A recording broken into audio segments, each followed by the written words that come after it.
Sejak dibangunnya pengolahan biji kopi terbesar pertama di Buitenzorg pada tahun 1886, industri kopi telah berkembang pesat. Dari racikan biji kopi pilihan, Robusta, hingga Arabica, industri kopi terus tumbuh dan memberikan kontribusi yang penting dalam perekonomian Kota Bogor.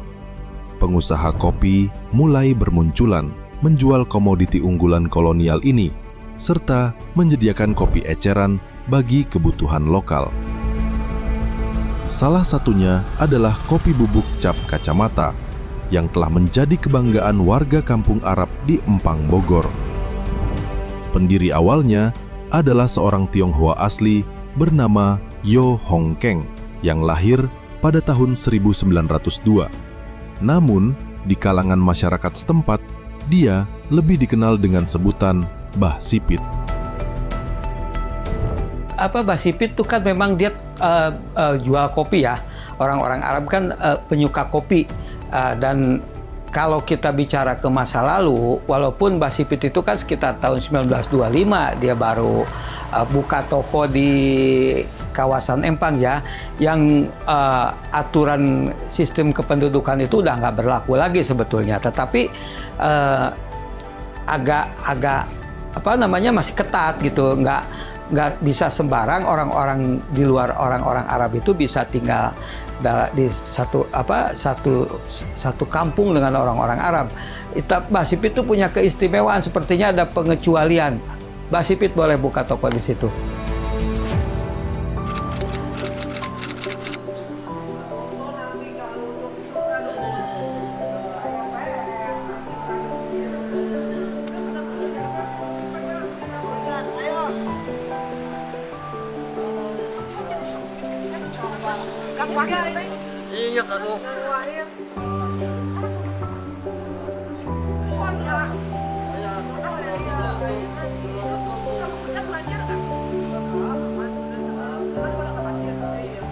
Saya Lili Yusuf, anak dari Yu Hong Keng yang ke-16.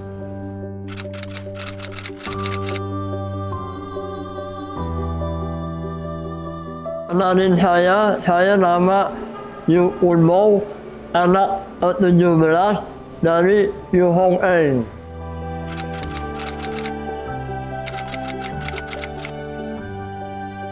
Sebetulnya ibu saya yang pertama yang ingin dagang di sini. Papa saya kerja di Jakarta. Oh enggak, bukan kopi saja, hanya macam-macam. Minyak iya, beras iya, gula. Pokoknya hasil bumi lah, pokoknya semua barang-barang keperluan sehari-hari.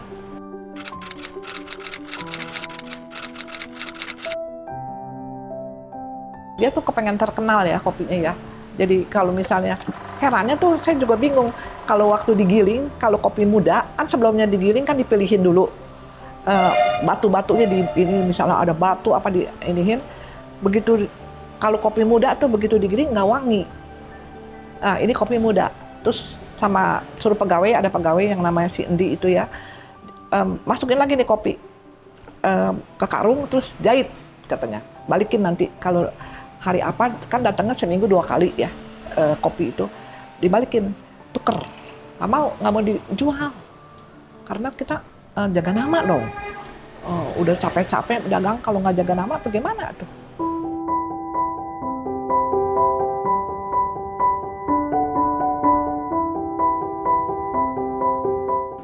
Ini ya gara tak, aduh, mungkin jada. Ya.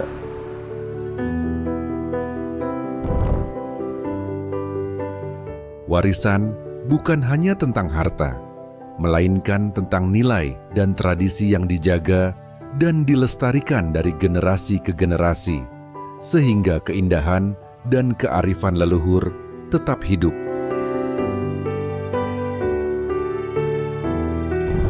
Bulan 3, 20. Ada namanya singkat deh, CHA. Ada nama Mandarinnya ada. Wah, ini kita nggak bisa baca ini mana.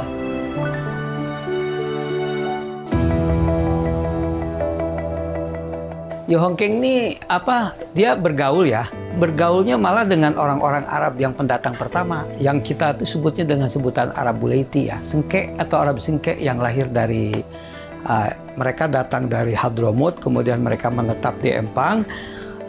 Mereka punya tradisi yang kuat dengan tradisi Arabnya, itu bertemu dan bergaul dengan Mbah Sipit yang asli Cina. Dia jadi sering majelis, sering kumpul ya. Jadi kalau orang Arab itu kan kalau kumpul kan suka ada majelis-majelis. Itu Mbah Sipit duduk bareng.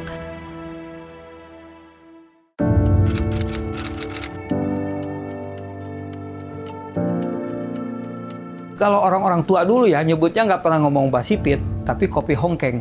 Jadi generasi kedua orang-orang Arab ini manggilnya Mbah Sipit. Tapi generasi pertama nyebutnya Hongkeng. Dan kalau saya disuruh beli kopi ke tokonya Mbah Sipit, bilangnya apa? Beli kopi Hongkeng. Nggak pernah bilang beli kopi Mbah Sipit. Nggak pernah ngomong bilang beli kopi Cap Kacamata, nggak pernah. Beli kopi Hongkeng. Jadi orang-orang tua dulu tuh ya nyebutnya kopi Hongkeng. Dan menurut cerita tahun 50-an kalau nggak salah, itu atas idenya Ami Mamat, Balweel, dibikin kemasan, pakailah merek Cap Kacamata. Dan kacamatanya yang dipakai yang Mbah Sipit itu dilukis. Mi Mamat ini pintar ngelukis orangnya. Jadi dilukis, bukan di foto, bukan dicetak, itu dilukis. Jadi kacamatanya Mbah Sipit dilukis jadi merek. Ditambahin aja Cap Kacamata, tetap Mbah Sipitnya ditulis.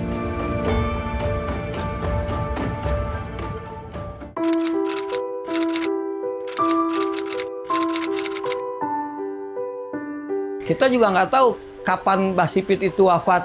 Tahu-tahu Mbah Sipit nggak ada aja. Biasa dia duduk di depan toko. Terus lama Mbah Sipit kok nggak ada ya di depan tokonya. Belakangan udah sekian lama baru tahu kalau Mbah Sipit itu udah meninggal. Dan kita terus kan beli kopi di Ko Abo itu, rasanya nggak pernah berubah, tetap aja sama. Seperti yang saya alami dulu dari kecil, dan menurut orang-orang tua saya, paman-paman saya yang biasa minum kopi, ya mereka tetap fanatik. Minumnya kopi Mbah Sipit, nggak pernah lari ke kopi yang lain. Berarti kopinya nggak berubah rasanya.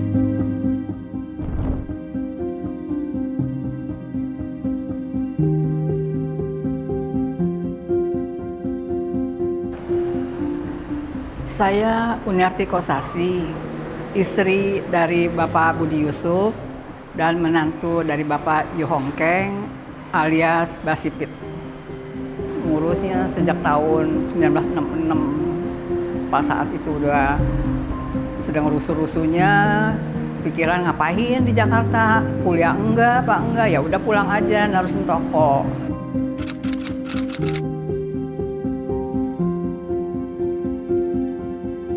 Ya kalau kopi memang udah utamanya ya, cuman pelengkapannya ya ada gula, terus ada rokok, ya misalnya ada kan sambar minta perlu minyak kayu putih atau apa ya kita sediain sedikit-sedikit dilengkapin, jadinya obat-obatan juga ada.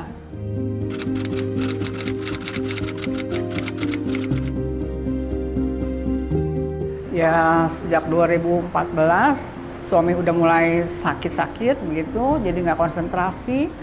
Dari sini hanya berdua aja, ya. Jadi kadang-kadang pembantu aja yang melayanin, yang pembeli, tapi cuma kopi dan gula aja melalui pintu samping. Kadang-kadang pintu tokonya itu cuma satu papan aja yang dibuka. Terus kadang-kadang nutup. Saya sendiri kalau beli itu lewat pintu belakang. Dengar-dengar mau tutup beneran, katanya mau dijual. Itu kan waduh, gimana ya?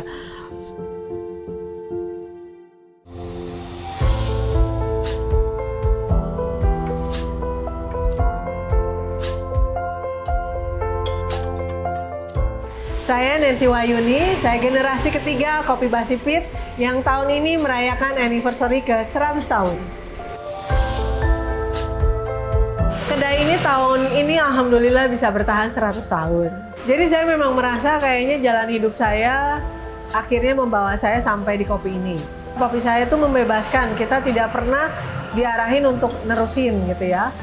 Sebenarnya keinginan saya, mimpi saya maunya kerja bisa bebas, berdiri sendiri, Sukses karena saya merintis sendiri.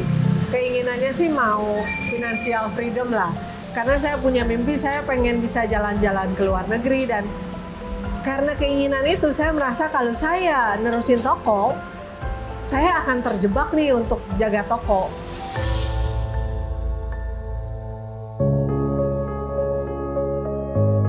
Sebelum memutuskan saya meneruskan, itu terus terang saya merasa beban itu di pundak saya. Karena saya tahu nggak ada pilihan lain. Di mulut sih boleh saya bilang nggak mau nerusin, tapi deep down di bawah sadar saya itu asli saya stres. Karena saya ngerasa beban itu di saya nih, kalau saya nggak terusin tutup dong. Kapan ya setelah papinya meninggal, apa sebelum meninggal, dia juga tadinya nggak mau ngurusin gitu, nggak mau nerusin. Masih pikir ada suami, dia mau kerjainnya kerjaan bidang lain gitu.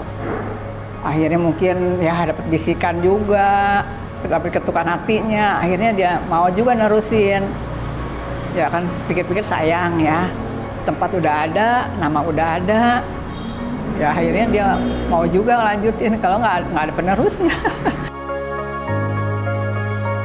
Akhirnya ada satu titik saya merasa saya menerima ini takdir saya, dan saya mulai meneruskan toko ini dengan semangat sih ya.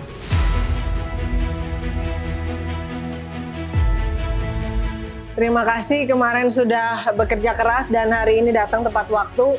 Kita akan mulai hari dengan semangat baru. Jangan lupa selalu kita harus melayani dengan sepenuh hati. Karena brandnya kita udah 100 tahun. Berdoa selesai. Basipit.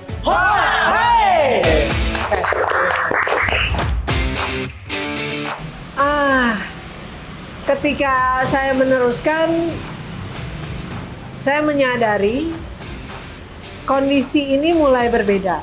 Kita punya lini kopi klasik yang udah sangat disukai warga Arab di sini, yang bold, yang strong. Tapi generasi mudanya mungkin yang lebih seperti saya, suami saya, anak-anak saya, kita mulai mengeksplor kopi yang lain.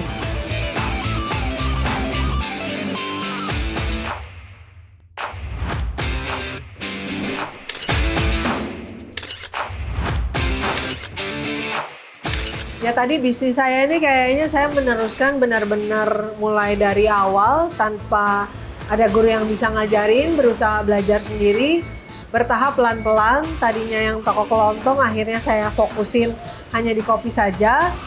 Ada nilai yang harus saya jaga.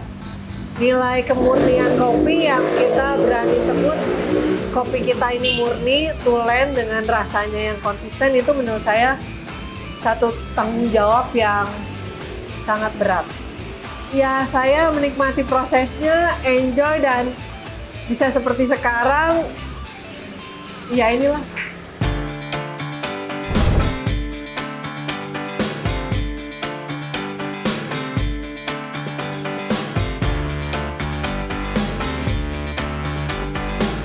Jadi dengan konsep baru sekarang, terus kemudian teknologi ini keren banget gitu ya, bikin ruangan Basipit itu jadi kebanggaan kita gitu kan. Sama seperti kafe-kafe yang lain menampilkan kesan jadulnya ada, terus kemudian koleksi-koleksi yang menjadi yang dulu pernah dipakai sama Basipit di zaman Belanda itu ditampilin lagi, semua itu kan hebat. Benda-benda itu masih ada stempel, ada kacamata, terus furniturnya juga yang lama-lama itu yang tetap dipertahankan sama Mbak Nenci, mesin gulungnya. Pokoknya kita bangga dengan Mbak Nenci ini.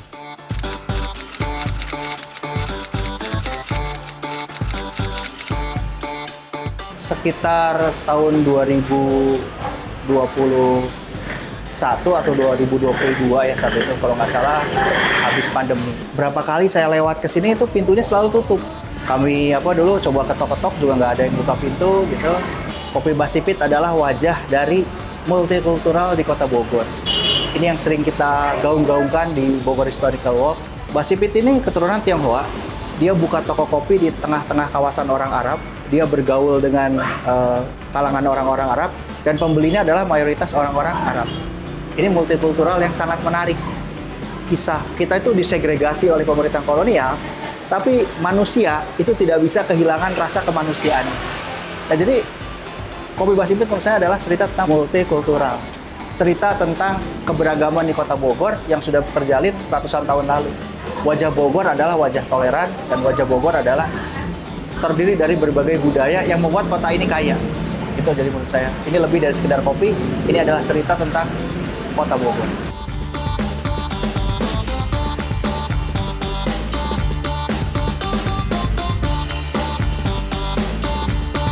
Ini ampasnya nih kalau asam amidol diminum nih, kalau orang Empang bilang apa? Amidol minum dulu ya. Setan campur angin. Enak bener. Kalau orang tua bikin, kita pasti colongin. Enak banget di kopi ya. Gizi kecil kita. Kira-kira sekian dari Ibu, kita akan lanjutkan dengar motivasi dari Farhan dan akan ditutup dengan doa. Silakan Farhan. Selamat pagi semuanya. Pagi. Oke, sebelum kita bekerja hari ini kita harus semangat. Pokoknya semangat dan pada dekat. Jadi